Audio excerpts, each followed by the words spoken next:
Buongiorno. Buongiorno. Allora, Donatella, partiamo da te. Come avete sviluppato la narrazione del passaggio dall'adolescenza all'età adulta rispetto al romanzo? Allora, è una domanda difficilissima, perché intanto bisogna certificare che questi ragazzi passino davvero dall'adolescenza all'età adulta. Si cresce sicuramente attraverso le paure, i traumi e quindi l'abbiamo raccontato così. C'è un fatto che è talmente deflagrante, no? Sconvolgente, che fa fare a tutti i conti con quello che erano e li fa diventare altro.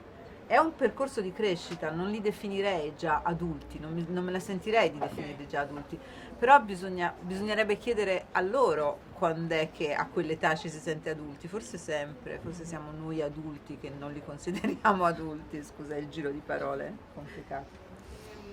Stefano, come hai lavorato per intrecciare la location di Sabaudia con le dinamiche emotive dei personaggi? Perché è come se fosse anche un po' un personaggio all'interno della storia, il posto.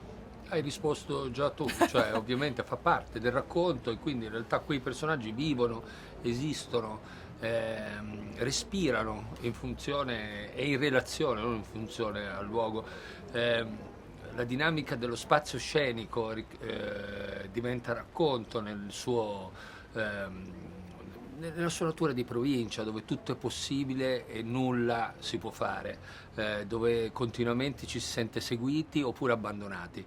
Questo fa parte del racconto dei personaggi e anche a volte questi drammatici grandi spazi che liberano ma spaventano anche, quindi sicuramente non è stato difficile farlo.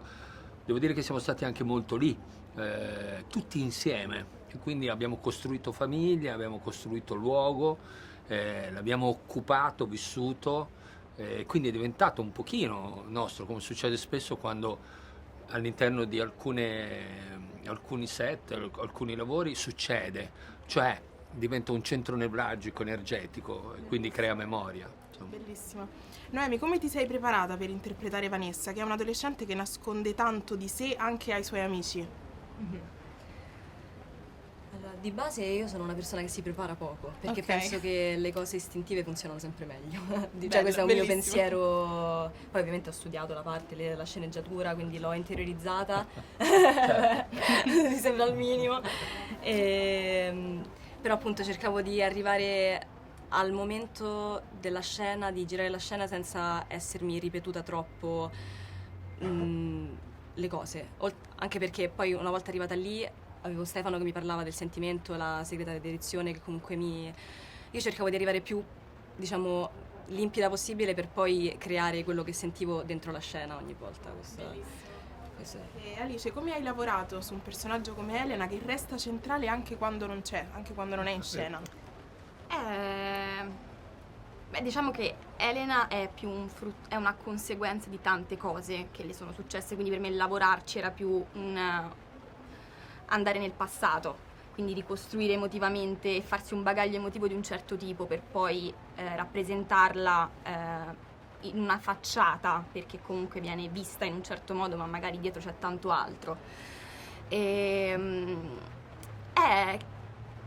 Ti senti parte comunque del tutto, perché sei sempre nel ricordo, ma anche fra di noi, io parlo proprio a livello personale, fra di noi sul set, anche tutte le scene che venivano girate, comunque c'era sempre una sorta di riferimento, quindi anche se non c'ero fisicamente mi sentivo parte del tutto, quindi molto bello.